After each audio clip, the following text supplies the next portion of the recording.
We'll guide you through how to start Wix dropshipping smoothly. If you find this helpful, consider subscribing and liking the video. First, go to the Wix website and log into your account. If you don't have one, you need to sign up. Once you're in, navigate to the Wix dashboard.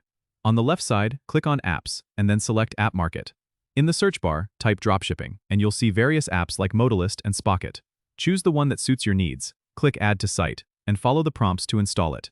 These apps connect you to suppliers who will ship products directly to your customers, so you don't need to worry about inventory.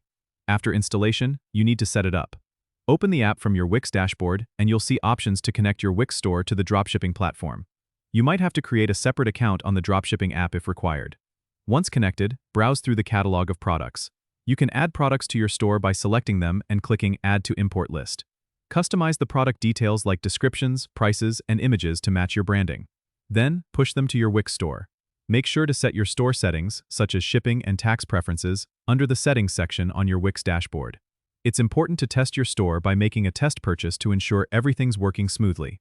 Remember, consistency in marketing and good customer service are key to success in dropshipping. Don't forget to subscribe and comment if this helped you out.